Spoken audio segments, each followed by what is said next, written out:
Thank you for tuning in to Hacks and Hobbies with your host, Junaid. In Season 2 of Hacks and Hobbies, we're visited by our amazing guests coming from all walks of life. We want to learn their story, their struggles, and their journey on how they got to where they are today. So stick around.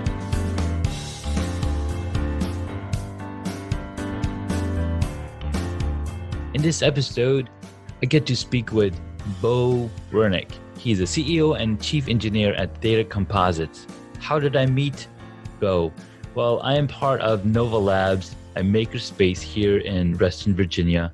And I was on the Slack channel. I was like, hey, I would love to interview anybody who's interested and in the space of hacking things together and making the passion of their hobbies and building stuff. And Bo stepped forward, and as I learned on the conversation with him last week, he is a design engineer, a business developer, and specializing in composite structures and autonomous systems. And that's one of the things that his company does. And I was like totally blown away, because these are some of the things that I've dreamt of for the past 4 or 5 years, looking to build an Iron Man suit with foam core, and then started looking at 3D printers, and then they're all Kickstarter, so you have to wait like 6 months. But anyways, in a MakerSpace, they already have 3D printers. So I'm super excited and happy to have Bo come and be a guest on that podcast. Bo, thank you so much for your time and coming out to the podcast. My pleasure. Thanks for having me on.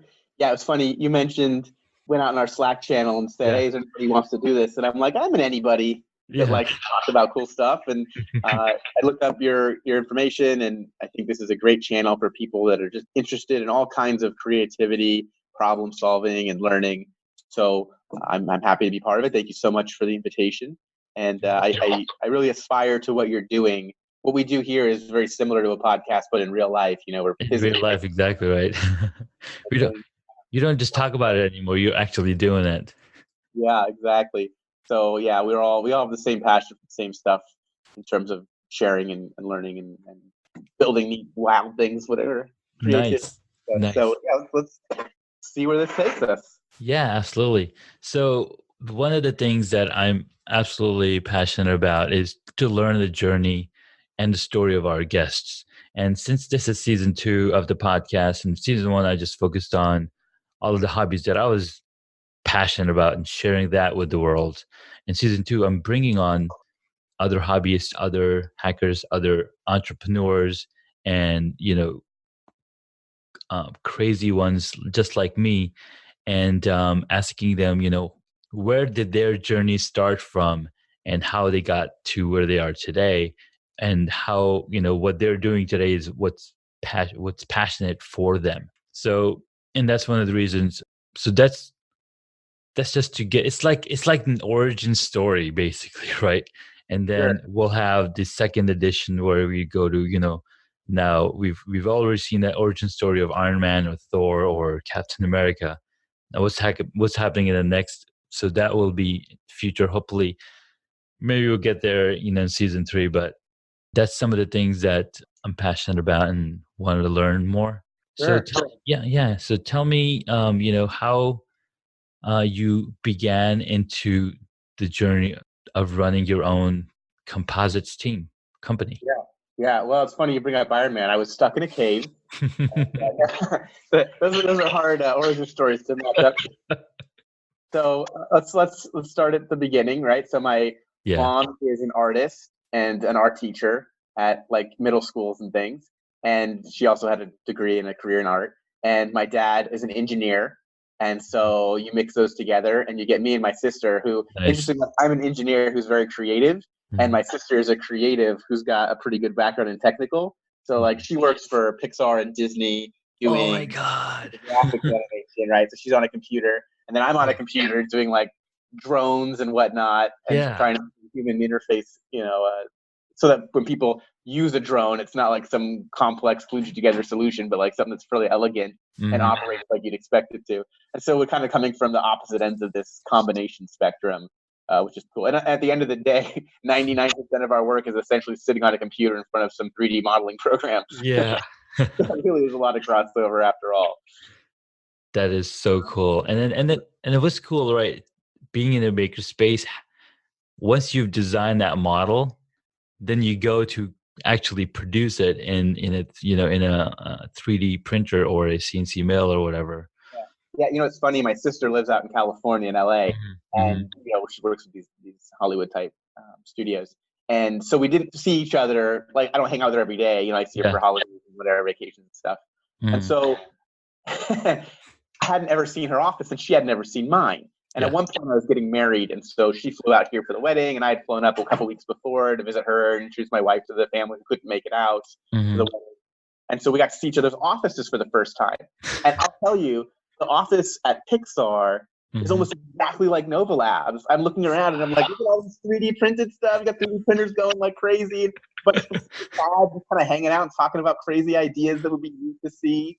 And like, Yeah. that's exactly what we do. And it's so I funny know. that, like, That's as different amazing. as we are as people and our skill sets and our career paths, we kind of are the same exact job. Hmm. So That's that's the origin story, and I've always been really into airplanes, and so that's kind of been my gig. Although I'll tell you, I don't know how much time you want to spend on origin stories, but I've got this incredible eclectic history of working at crazy awesome jobs and having hmm great experiences, and so getting to where I am today as an engineer and a business owner was a long and adventurous journey yeah. through working at an eBay store and an African wild animal park and a horse ranch and Wow. all kinds of wild stuff. Uh, but here I am now. I worked That's aerospace for about 10 years, hmm credentials after college, and I got the great opportunity to work at a company called Aurora Flight Sciences, which hmm did research and development aircraft, mostly for the military. So all these kind of cutting edge X-plane, super secret, high capability projects, and most of them were autonomous drone based. So really, Wow. really cool things that we actually all got to build and fly. Yeah. Great career. And I eventually wanted to get into the commercial side. And those are very different markets, making products for people to buy versus Mhm. making a research project to prove something to NASA. Yeah. So that doesn't transition so easily if you're a business going from one No. to the other. So I started my own gig, and I started doing commercial drone parts for startups that were selling new drones or new drone equipment, Mhm. and kind of grown from there. That is so cool, man. I've absolutely been on the fence to get a drone. And one of the reasons that I haven't gotten a drone is because of the area we live in. We're close to, FRZ. sorry?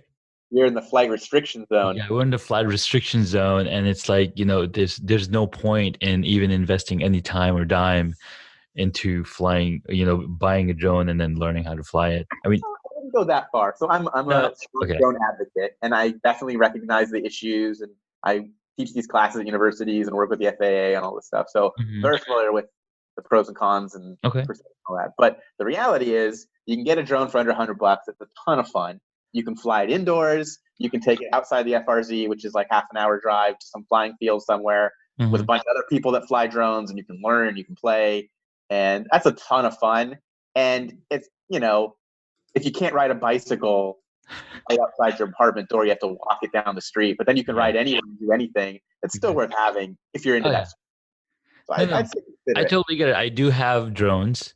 I have a tiny drone that I fly in the house. I've had several the Saiteki helicopters with the dual Mm-hmm. propeller. So I've had several of those. There's some even boxed up. I even bought a helicopter with a elevated trim control and everything. I never got to get that stupid thing off the ground. It's still sitting in the box. Oh no! Well, And when you come out here, you got to bring it. And I will definitely be bringing it, man. So when I was living in Colorado, I was like, I totally want to get into drones, and I even met up with several drone meetups, and I saw the 6 propeller, the 8 propeller, yep. and it was a ton of fun watching these guys fly their drones. And I absolutely, would love to get one, like one of the Inspire ones or Inspire twos, and Mm-hmm. shoot some video following cars. So my neighbor, he said that he has an Inspire one, and he used to do a lot of drone footage back in Indiana. But being in this area, he's like, there's a lot of restrictions. So if there's something that I can point him to, like even bring him to, NoVA Labs and have him talk to you, I'm sure that he can probably find, ways to get back into that same business that he was doing before. Oh, interesting. Yeah. I'm always open to a conversation. Mm-hmm. Right now I have an Inspire 1, an Inspire 2, a Matrice, and a Mavic. And those are all the DJI products. Yeah. Newer ones, and they're fantastic. A little pricey, and they do have flight restriction awareness. So if you take it too close to DC, it won't take off. It won't fly. Yeah. So there's that. A lot of the other stuff that's out there, like the unique product, I think there's an H520 or something. That's a great system, and that one doesn't have any of the restrictions. So technically, it'll break the law for better or for worse. It'll let you break the law. Is that what you're saying? Yeah, exactly. I mean, everything within moderation, right? I mean, yes. We all see it a little bit sometimes, and it's kind of like understood that's within reason. Drones are somewhat similar to that. We're outside the FRZ here, so we're actually allowed to fly, and we've got registrations and licenses and so forth. So we do all the paperwork and file all the forms and get it all done. We teach classes here if people want to be legit in terms of what they need to do. Nice.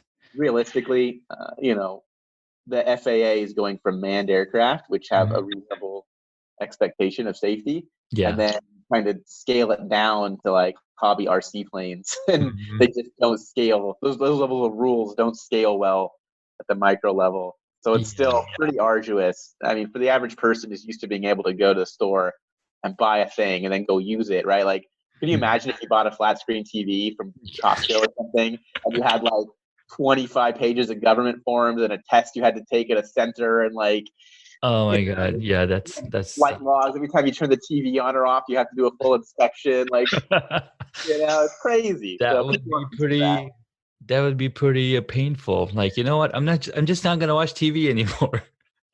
Right? You have to like schedule TV time around when you have like an hour of build up and tear down, and at the end of the day, no one's TV ends up like crashing into their neighbor's car. No, that's true.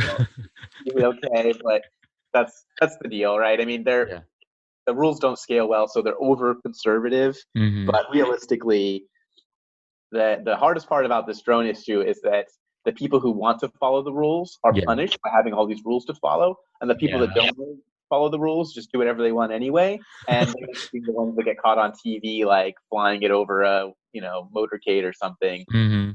So it's very similar to some other Second Amendment type discussions people have. I think at the end of the day, drones aren't doing real damage anywhere, so a lot of it is kind of perceived damage. So I'm not concerned about it in terms of, is this a crisis or anything? Okay. So it'll get figured out, and people for the most part have a sense of self-preservation. Plus, drones are still expensive, right? Yes, they're still expensive. If you screw up with them, you don't get the drone back. That's right. That is correct. So my brother in California, he has a Zhiyun, and he was flying that when I was visiting, and I was like, dude, this is so cool. Got this dedicated controller.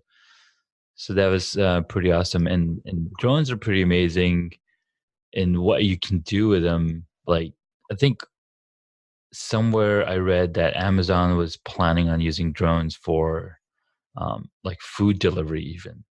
It's like interesting. Is the food still hot? I don't put a whole lot of stake in it. I think that not to be too direct of a pun. No, that was intentional, but I'll take it. But realistically, there's not a whole lot of both value proposition and physics reality. I mean, there's so much lower hanging fruit that it's ridiculous. Like a ground-based robot is a fantastic idea to solve all the same issues, right? Yeah, exactly. Last mile delivery and repeatable process and automation, all these things that they're trying to do with drones, you can do with a ground robot way easier and faster and cost effective and all that. So, and that's happening too. They're just not as flashy. Like a drone carrying a pizza is like, whoa. So like newspapers and TV shows will put that on, but like a little robot that looks like R2-D2 with like a pizza in him, it's just kind of silly.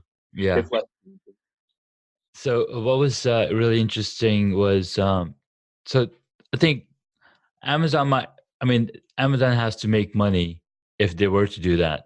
But I think an area that they were testing drone delivery was with organs, like people who need transplants for organs.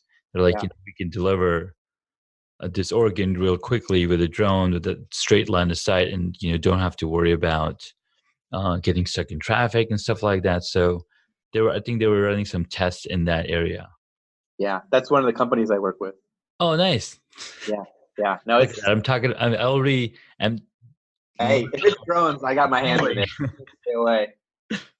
Sorry, come again? I said if it's got drones in it, I am all over it. I can't stay away from these things. And Nice. hanging out somewhere, let's say I'm on the metro, right? Uh-huh. And I hear someone talk about drones, like I'll just cozy on up like I know them. Like, yeah, isn't that crazy? Yeah, I mean, hey, it's great to have passions. Very few of us in this world are so lucky to be able to do what we love That's for a true. living. So that's great. And hey, if you can't find happiness where you can, then what's the point? So Exactly. yeah, maybe on the subways talking about drones, and who knows where it'll take you. One day you'll be delivering a heart through the air. Yeah, no, that's very, very true. Very, very true. And I try. I mean, I don't travel by subway as much. Uh, Otherwise, I'd be picking up conversations with people as well on different topics. And I have gotten a little more courageous and pick topics and talk to people about stuff, but I don't have those public opportunities as much as you might, because you're right in the center of the makerspace, Yeah, talking with people and whatnot. yeah, yeah. The makerspace here is very, we say community oriented, and I Yes. don't know if people really get what that means, but if you could imagine like not very community oriented would be like a gym where like you go and you do your thing and you don't really go there to make friends and like Yeah, start talking to the person on the next treadmill. It's kind of weird. It's like it is.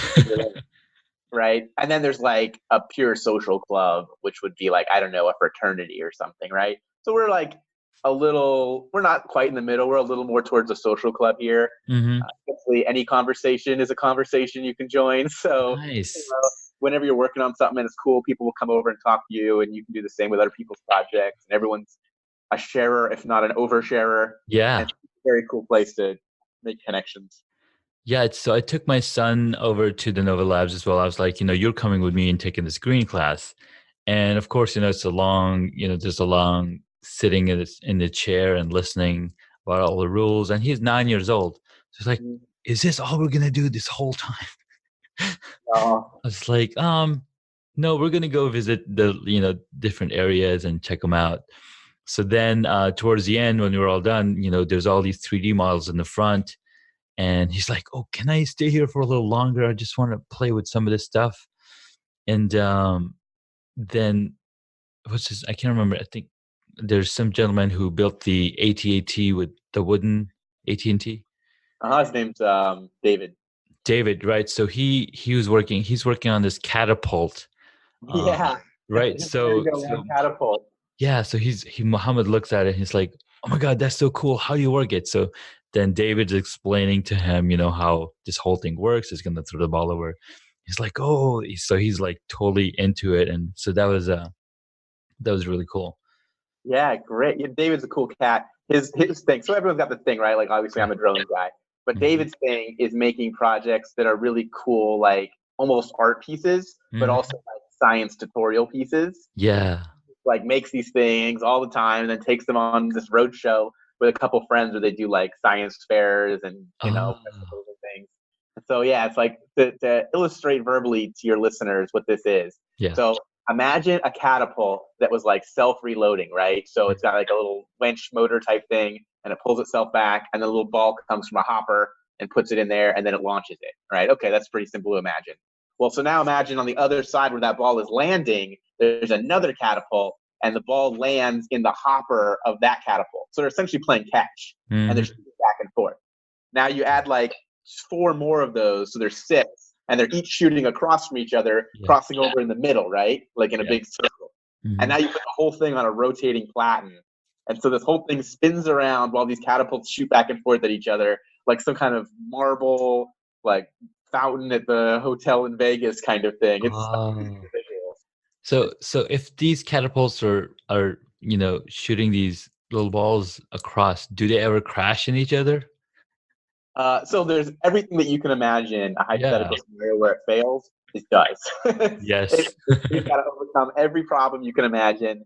That he kind of knew getting into it, like there's going to be all kinds of like the balls won't land in the same spot every Yeah. time. Yeah. How do I get it so that if they fall, they don't roll down the street? Now I've only got 2 balls left after a minute. So he had to solve all these problems, and he's gotten pretty good at getting it adjusted and dialed in. And Yeah. it's funny because the thing that makes that project and all of his projects really interesting and great for NoVA Labs is that he builds them here, kind of conceives them, starts building them, tests them, and they're neat. They're so visually neat. They're designed to be visually neat. So people are coming over every 5 minutes while he's working. He probably spends for a 3-hour session when he's here. He comes in for about 3 hours once a week. He probably spends an hour and a half or 2 hours explaining over and over and over again to every person who walks by what it is. And I think that's part of the reason he builds these things. Yeah, because He loves to share. and that's one of the reasons I had mentioned earlier.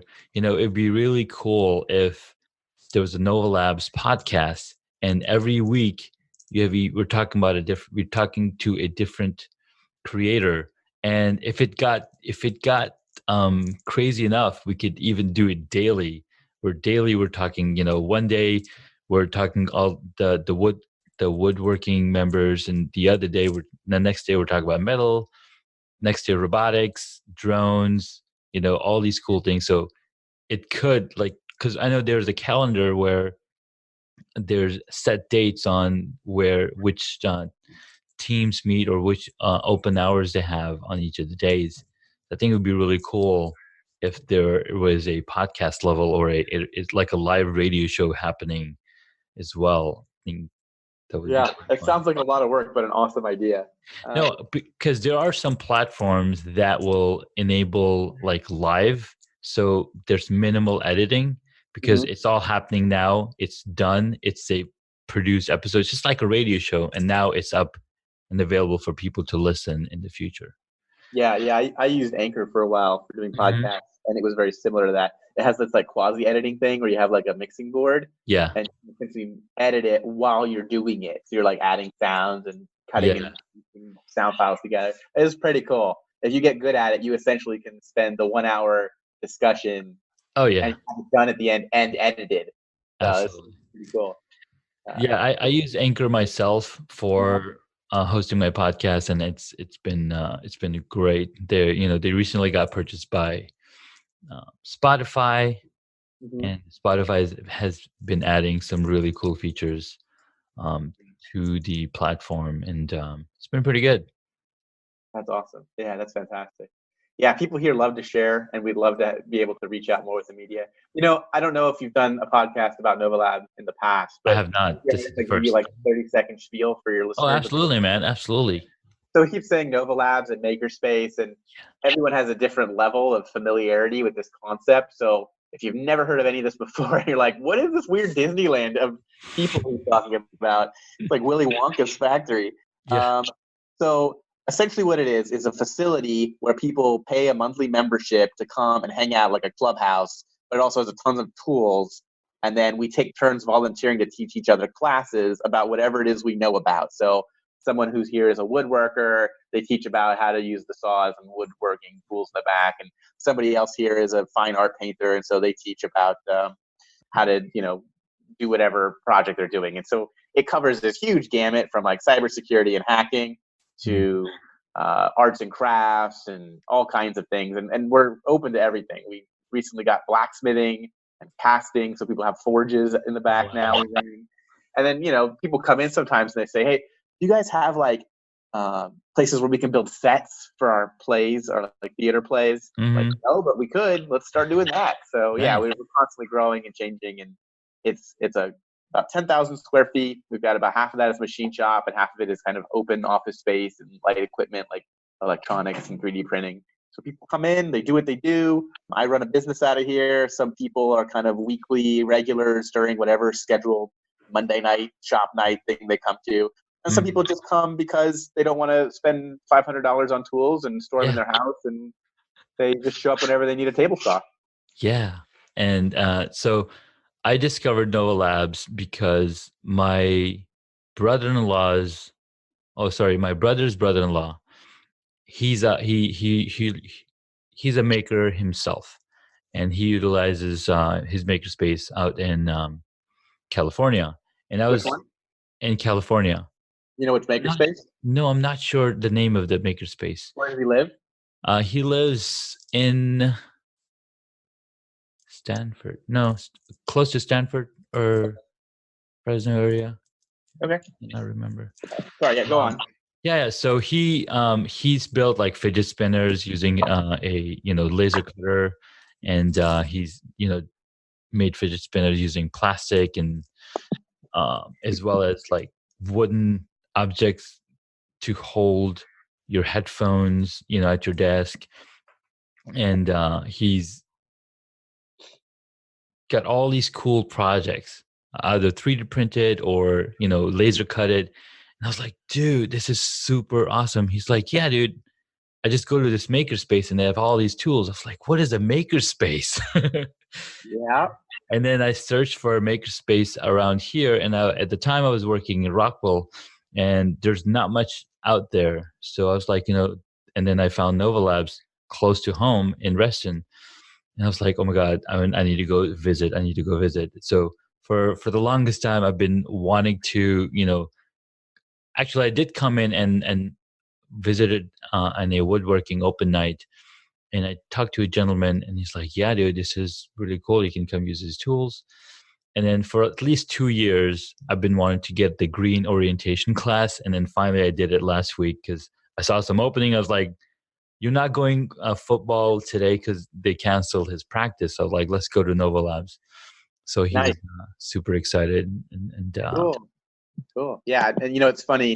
The family that makes together stays together. We have Yes. a family membership, and essentially, you can bring your family for free, is what it accounts to. Yeah. Because you get so much more entrenched in this if you can all come together and do it together. And it's kind of like gym buddies, right? If you've ever Oh, yeah, absolutely.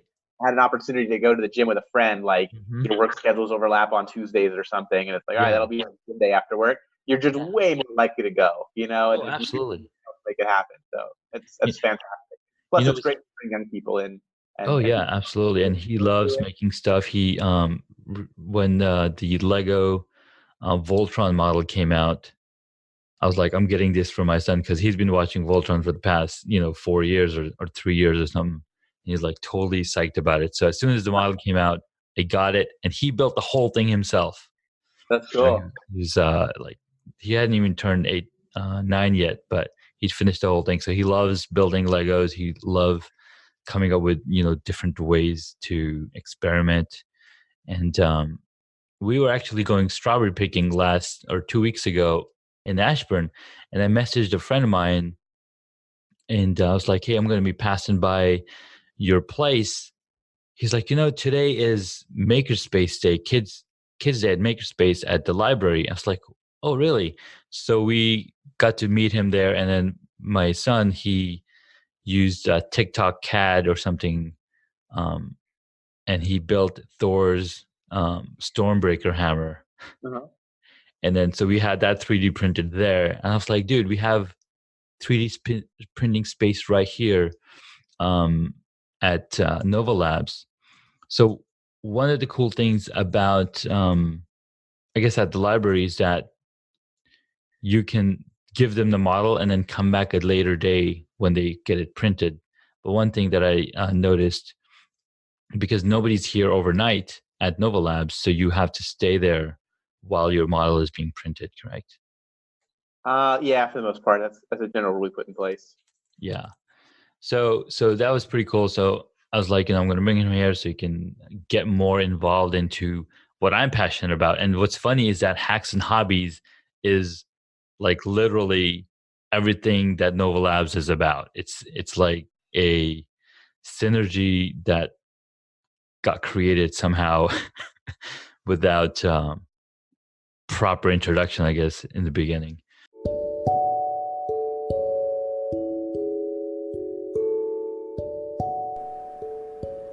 If you haven't heard about Anchor, it's the easiest way to make a podcast. Let me explain. It's free. There's creation tools that allow you to record and edit your podcast right from your phone or your computer. In fact, I'm recording this on my phone. You can make money from your podcast with no minimum listenership.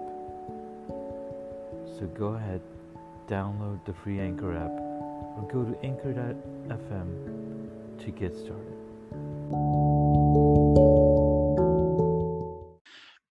Yeah. Well, it is a very cool place, and it's one of many. Like you said, your brother's brother-in-law goes to one out in California. There's probably 200 or 300 large maker spaces in the U.S., probably 10 times that around the world. And then there's thousands, hundreds of thousands of small community ones, like the one you're talking about in that library, that have access to 3D printers and some educational programming, especially for kids.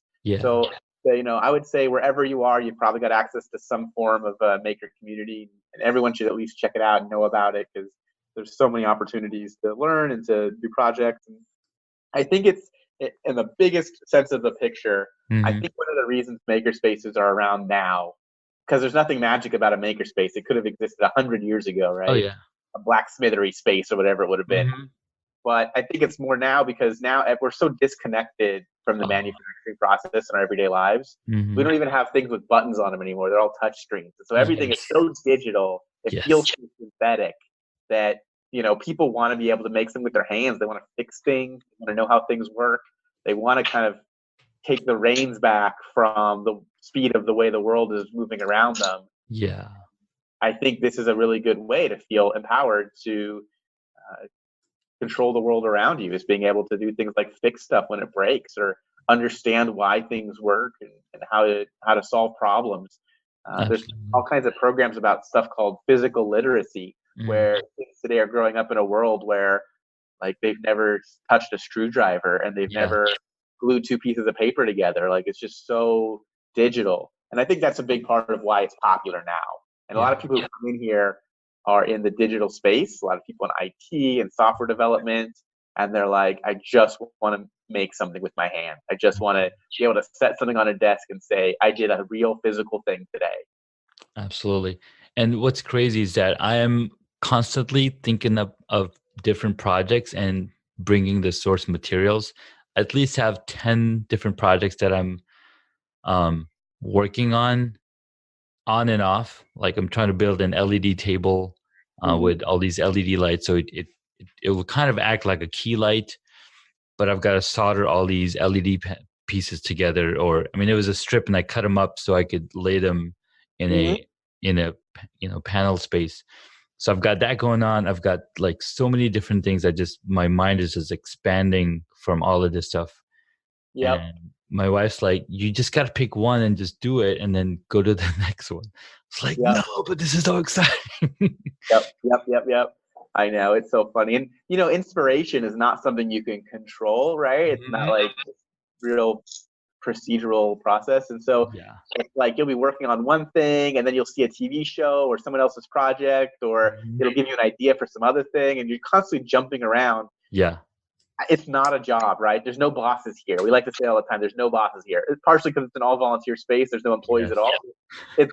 It's nice because you come here and no one tells you have a deadline, and no one tells you have to do it this way. It's like, you want to build a boat out of cardboard and then go float it in the river. Go for it. Yeah. And halfway through you change your mind and now you want to do something else. That's cool too. So we've got all kinds of things, and we do projects that do have some level of structure and conclusion. And I obviously run a business, so I do have deadlines. Yeah, you got to have budgets and stuff. But we do things like, there's a club here that does parades. So there was one up in Baltimore they just did called the Kinetic Sculpture Parade. Nice. And you have to build a 5-person man-powered float. So you have to like pedal it or something. Oh, wow. And it has to go 15 miles down the parade route.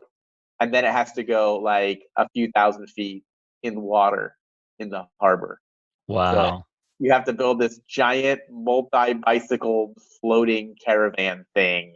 And you get all kinds of points based on like style and size and all this stuff. And it was wild. The thing we built was essentially 5 bicycles welded to a giant frame, covered in barrels, And then we somehow got our hands on a giant carousel horse. You can't just put a carousel horse all arbitrarily on a parade float. You need to like dust it up a bit. So we built these. Someone said, I'll build wings for it and it'll make it a Pegasus. And we're like, that sounds cool. It's like flying in a boat and now it looks like it flies. Well, that's so cool. He took it seriously. I guess he felt like, I don't want people judging me on some tiny wings. So bought like giant sheets of foam board, and he made these wings that are like 36 feet. Oh my God. So big. They were insane. Most of the complexity was about how do you make this thing fit in a truck? Like they were so big. And so he built all these things. They got wire reinforcements everywhere, and they did it. They took it through the whole parade that way. And now it's one more thing hanging on the ceiling of this place. These giant wings. I think I noticed. I think I saw those wings. Yeah, it was a trip. It was so cool. Oh, so yeah, that's the kind of stuff that happens here. And there's nobody to tell him like these wings need to be 36 feet, not an inch shorter. He was like, I'm going big or I'm going home.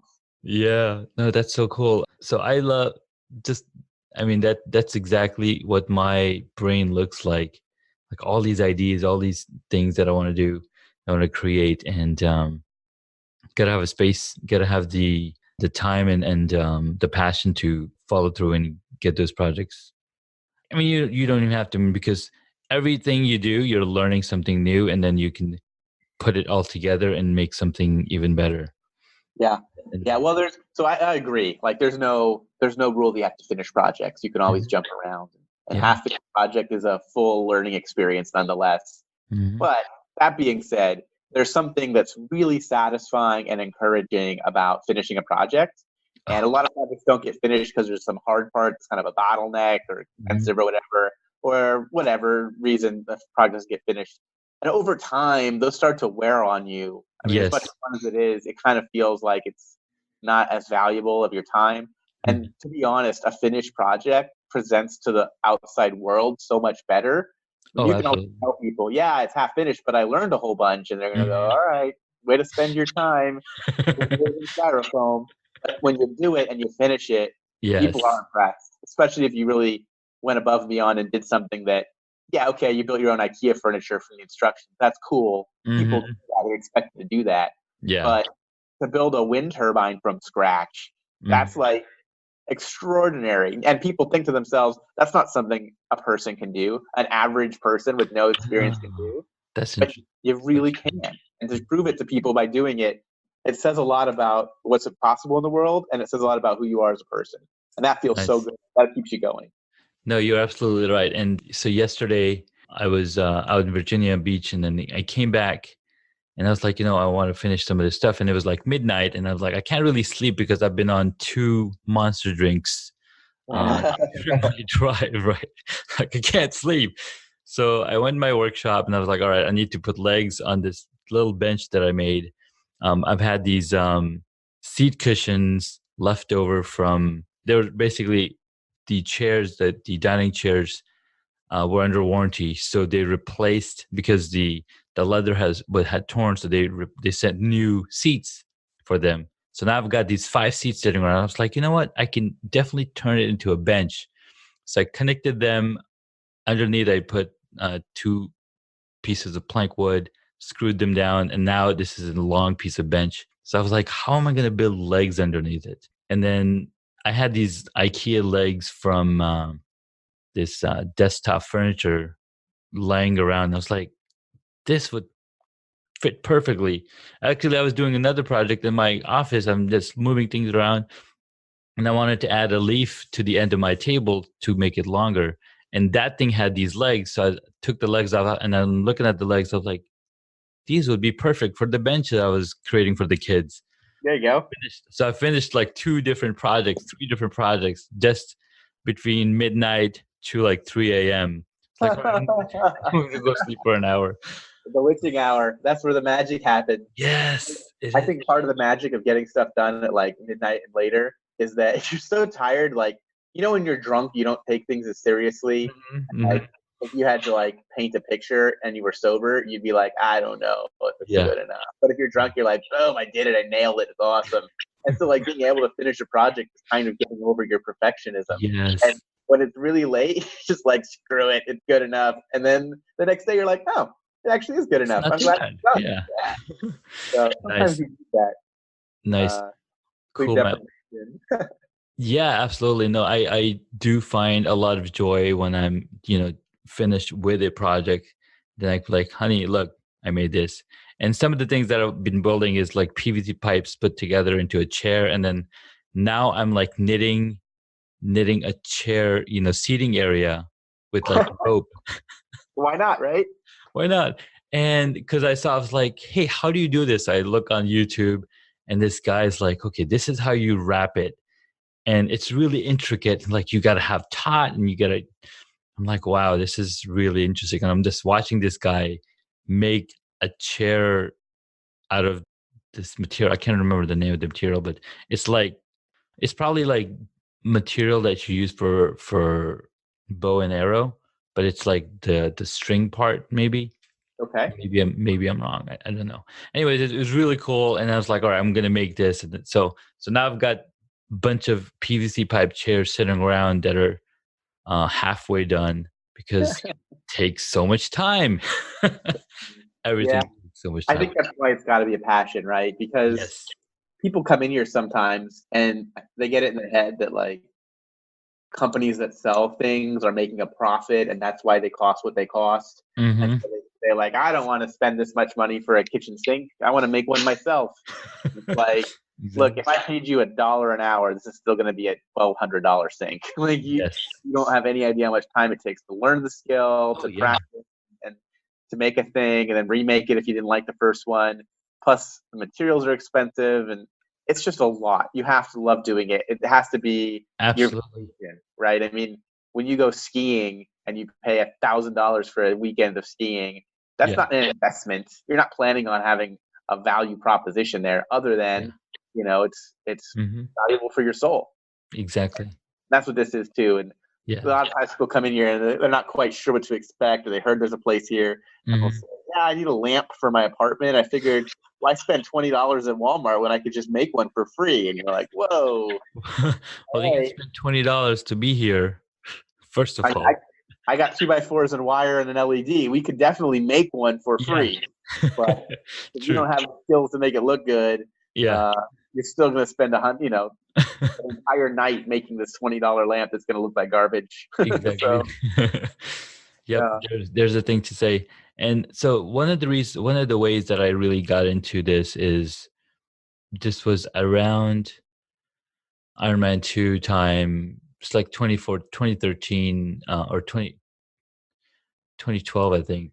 And I saw people were making Iron Man costumes. Like, oh my God, this is so cool.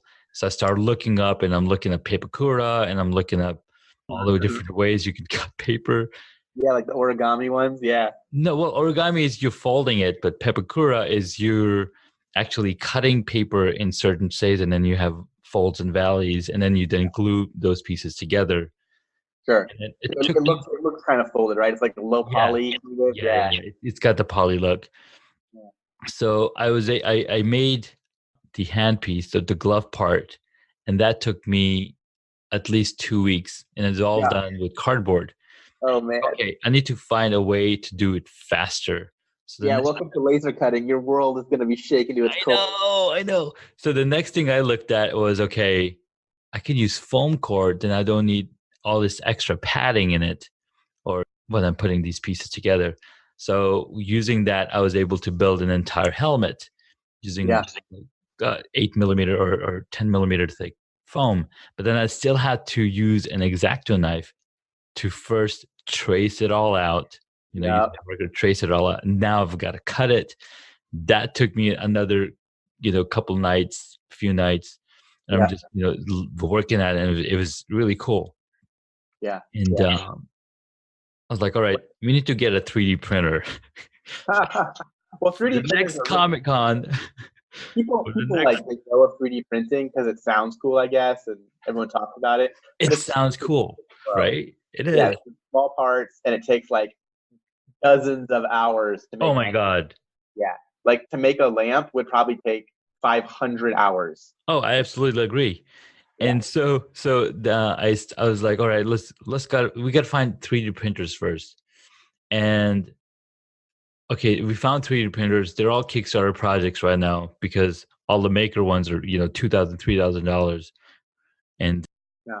I'm like, okay, now we got to figure out how to use the software to actually make what we want to make. Yep. So there's so much, like, you can spend an entire lifetime like doing just that specific thing, which is amazing. How people, the funny thing is everyone hears of 3D printing, and like I said, it's slow. We have 12 3D printers here, and if I get a project done, I'll just run all 12 of them. Yeah. It still takes a long time to get everything done. Yes. But the laser cutter, if you get good at the laser cutter, so you know how to use the software and you can get it to do what you want, which is not a very hard skill. You could learn that in a weekend.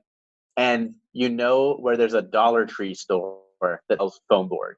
Dollar foam board and a skill with a laser cutter, and like the whole world is your oyster. There's like almost nothing you can't solve that. And we make everything. We're so spoiled that like people cut a piece of paper in half on the laser cutter because it was like like a two coupon thing, like a flyer that has like a top and a bottom, and they're cut it in half. And I'm like, we've got a paper cutter here, right?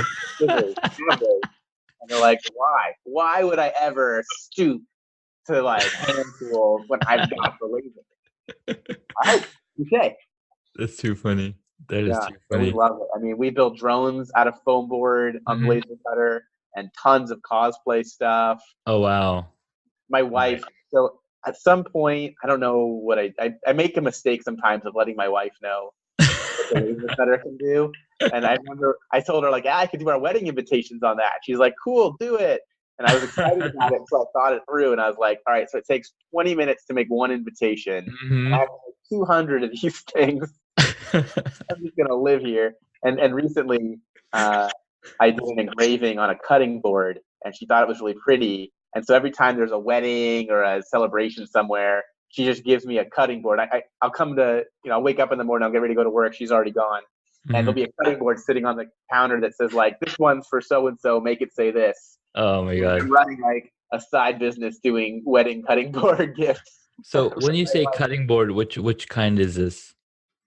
Those like wooden cutting boards for like kitchen work? Oh yeah. Okay. So like, you chop onions on it or whatever. So they're like $25 at Bed Bath & Beyond, and she grabs them. She should probably grab them in bulk at this point, and she just put a sticky note on it. I feel like I'm a cake decorator. Like, happy birthday, Julia, and whatever. And so whip it out. And the problem is, like, everything we've talked about, right? Like, none of us are like, oh, I'll just engrave their names and the date on it. That'll be easy. No, 30-foot wings. That's how we do it. So I'm like, let me look up some stuff on the internet about them, and they're into this sort of stuff. Let me find that character from the movie that does that. So I'm killing myself, and she doesn't do this to me, right? She didn't say to do that. She's like, give him the name and the date. But I'm pulling up, and every time I give one back to her, it's funny because she knows what's coming by now. Yeah. She looks at it like, what is this? And she sees it. She goes, all right. Don't complain to me about how hard these are. It's hard. This was 3 minutes, and you know it. So you're engraving cutting boards on the laser cutter. Yep, that's right. Nice. Okay. Yeah. Context. All right. Perfect, man. This was really, really fun. I need to come visit you, and check out the space even more, and spend some time, get some volunteer hours in, and and to all your listeners out there on the interwebs, makerspaces are prevalent all over the world. Definitely go check one out. Definitely bring your friends and family. It's a great way to kind of expand your horizons. And I think there's something for everyone at makerspaces, even if it's not an everyday thing or a podcast career path for you. Exactly. There's a great experience out there, and check it out. The other thing is, if you're in the area, NoVA Labs is open every day. We're giving tours on Wednesdays. We do open houses on weekends, on Sundays usually. Check out our meetup page, meetup.com/NoVA-makers. And additionally, there's a big festival coming up June 2nd called the NoVA Maker Fair. Nice. It's going to be at Reston University. Check that out online, the NoVA Maker Fair. And it's going to be a huge multi-building event, like 3,000 to 4,000 people. Wow. And they all are just a bunch of makers who show up and have booths and show off some crazy projects they've made. Nice. So 36-foot winged Pegasus floats is a crazy thing. Just wait. They've got some crazy, crazy things. Very cool, man. So one of the things that I ask my guests is a few questions, and the number one question was like, tell us your story and your journey. The number two question is, what is, what is, and this question is very funny. So the question is, what is one hobby that you wish you got into? Shoot, man. Like I was talking about all those crazy things. Like before I picked engineering, I was studying to be a psychiatrist, Mm-hmm. a oceanographer, software developer, a pilot. Like I'd done a lot of stuff. So Yeah. I think the thing that I haven't done, like it's because I don't know it exists. Mm-hmm. I've tried everything I'm interested in, and I will still to this very day, like Yeah. it pretty hard if I'm like, did you see this new sport people play? I've never even heard of it. I'm gonna get into it. It's called frisbee golf, and like you go up in the mountains, you throw frisbees everywhere. All right, let's see how that plays out. So yeah, I do a lot of stuff. I live a very Nice. fulfilling life, and I'm super happy and lucky. I know how lucky I am to be able to do that. And yeah, if there's a cool thing you know about, I'm willing to check it out. You either have already done it or would love to try it. Love to try. Yeah, kite surfing is my new one. I've never been kite surfing, and I just Oh, had my birthday in the beginning of May, and I told my wife, I was like, kite surfing, it's a thing. I've decided I'm going to do it. Like, it's funny to see all these half-made projects around the house, but to me, they're kind of the saving grace because she's like, please, oh please, let him go kite surfing once and decide it's not for him before we end with a house full of kite surfing gear, whatever else he's into. Oh man, we don't need to deal with. I hear you. All right, so the next question is, what is your favorite movie or TV show? Shoot, man. So I love media. I love content. Mm-hmm. I read books. I watch TV. I watch movies. I usually try and pick. Like if I'm in front of the TV for more than 2 minutes and I don't see something I want, I don't keep surfing. I'm done. Like, and I don't actually watch regular cable TV. I think that's a monstrosity to your attention and your value. So I only watch like digital stuff. So online, I have all the accounts, right? The Netflix, the HBO Go. I have all those accounts. Yep. So I can pick what I want, and it's worth my time, and I enjoy it. Mm. So for TV, I think I gave you a little list. Did I? I don't remember. Yes, that list is. I have it. I mean, I don't. Yeah. Well, so I could, if I named like my 3 favorite TV shows, 3 favorite movies, 3 favorite books now, they'd be totally different from the list you have. Oh yeah, absolutely. That's I've always seen that happen. Okay. But go ahead. So I mean, I don't know. I like so much stuff. I dabble in almost everything. Like I like everything. If you were to pick just one movie. One movie. And okay, so like everything, it's about the audience. So if I'm going to recommend, is it my favorite for me or for recommending to someone else? No, this is favorite for you yourself. You would see this all the time. Boy, so I do love the big action picks. I love like an Inception, but I think I want something a little deeper. So I'm going to go with Gattaca. Gattaca's my favorite. That is so deep, so deep. It's so true, and every day it gets truer. I feel like people will watch it 25 years from now and be like, they saw this coming. How did they not do it? People thought this was a sci-fi. Like, this is real life. This is what we're doing now. Yeah, and I do love. So I've got a couple of like deep passions for a good zombie movie and a good time travel movie. Those two, like, there's no time travel movie or zombie movie I won't watch. Well, I don't want to give it away, but by the time this episode is out, I'm hoping everybody's already seen Endgame. No, I haven't. Don't do it. Whatever you're about to do. I'm not going to do it. Okay, I'm going to do it. And I haven't done it because there's like 173,000 Marvel movies you have to watch to get to Endgame, right? And like I don't have the time for that. That's why I hadn't done right. Okay. a couple of the big ones I'd seen, right? And yeah. So I was like, dude, like it's over now, so I feel like I can at least commit to it, knowing there's an end point, and I'm not just be wasting the rest of my life watching Marvel. Sure. I guess you could say that. This like giant infographic of all the movies ordered here, so you can watch them in an order that makes sense. And yes. Cranking through these things, and they're good. I mean, for the most part, they're good. I don't know how many Spider-Mans you need to see before you get the idea, but okay. So I'm going through and I'm watching all these, and I was like, all right, cool. Like this Endgame's coming out. I'm going to be able to see all of these, and then good. Well, it turns out the one before Endgame that you have to watch before Endgame isn't out yet, which is Captain Marvel. Yes, so I'm Captain Marvel is coming on DVD soon. Yeah. So I think I have to buy it in order to see it soon enough to be able to go to theater and see Endgame in the But theater. Captain Marvel's in theaters right now. Is it still? Yeah, should be. All right. Well, maybe it's double feature time. Maybe I gotta close the book on this one with a bang. There you go. Okay. Well, thanks for that. I had plans this weekend, but apparently that's what I'm doing now. You're welcome. All right. Okay. Last question. If you were a board game, what would it be? A board game. All right. So I got. What don't I like? I'm a guy who's into stuff. I like board games. I don't really like the classic like Monopoly stuff. I think that's too simple. Like I went to engineering school. I like math. I like a game that's got some meat to it. Mm-hmm. And those are very procedural. You roll dice, you land on stuff, you buy it. Kind of boring. Yeah. Like these, people don't always know. They think like, all right, there's Monopoly and Parcheesi and whatever, and then there's like Dungeons and Dragons. Mm-hmm. But there's actually this huge spectrum of like board games. And if you've ever heard of like, what is it, Carcassonne, or what's the Catan, right? So these are some like very well known in terms of those kind of board games. If you've heard of that, you know that that's a genre. So they have a game night here on Friday nights, and if my wife's out of town, because Friday night's usually date night, I get to hang out and play board games. Yeah. And see all these crazy games that are super fun. So as the prerequisite, so board games I like are going to be ones that people have probably not heard of, unless you're into board games, right? Yeah. I guess there's one that just came out that I like, and it's called, oh boy, it's called Quacks of Quixonagle or something like that. It's got two Q's in it.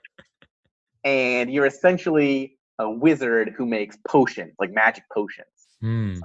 Suck at it. You're like an apprentice and you're terrible, right? You're like the Mickey Mouse apprentice from Fantasia. You're like, I got this spell that makes brooms come to life and now everything's flooding and I don't know what's happening. So you essentially go through making spells and blowing stuff up constantly. And it's a cute game and it plays quick and the rules are pretty straightforward, but it's not so obvious that like, it's not shoots and ladders where like you obviously are making. Is it called Quacks of Quedlinburg? That sounds like it's exactly what it's called. I don't think there's two games that are called that. Google it. Yeah, that's it. It just came out. A friend got it at a conference. They do board game conferences for that group. Nice. Brought it back. I think I saw somebody play that game on Tuesday night when I was visiting. Maybe. Yeah, it's brand new. In fact, that guy who has it here had to order it from like Europe because they had a pre-order and it's so hard to get the game that like some people like bought them like ticket scalpers. They like bought them to resell it, and like, it was so hard to get one that wasn't like $200 from Europe. That's always a problem, man. There's so many topics, there's so many tangents that we can go off from this. It's amazing. I love it. Bo, thank you so much for your time, man. This was so much fun. I can't wait to come visit NoVA Labs and start working on some of these projects that I have sitting in my workshop and get them done. And it's funny. The timing is so funny.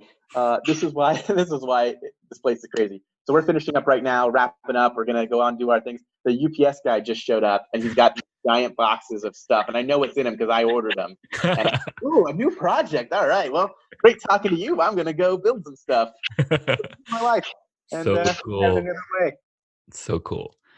Well, thank you so much again. I definitely want to build some things using the laser cutter and foam board. You probably know Adam Savage, right?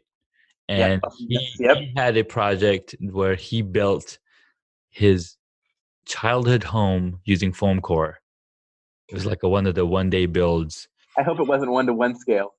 It was not 1-to-1 scale. It was, but it was a lot of fun. I was like, "Oh my god, that's so cool! I want to do that." That's so funny. So funny. That is the kind of thing that someone would do here, and it's one of those things I've never thought about. And remember, you were asking me like, "What would you do?" And like, I haven't heard of it. I wouldn't know. Yeah, I've never heard of that, and now that you mention it, it sounds pretty cool. Absolutely. And Adam Savage, he's from Mythbusters, and he's got an amazing workshop, and he's like constantly working on some really crazy stuff all the time. And then he's got his own video channel. So I was like, what if NoVA Labs had a video channel? Yeah, and just filming stuff. So if I were out there, I would love to do that for NoVA Labs because that's some of my passion with video production and whatnot. Well, I'm here all the time. Next time you're in, if you can give me a heads up ahead of time, or just make sure, when you're here, you say hi and we'll talk, because I'd love to. Yeah, for sure, man. Awesome. Thanks again. Talk to you soon. My pleasure. Have a good one. You too. Bye. Congratulations, you made it to the end of the episode. Thanks so much for listening to our guest on this episode. Please send me an email at junaid@hacksandhobbies.com to tell me what you loved about our guest today. You could find links mentioned in this episode on the hacksandhobbies.com website.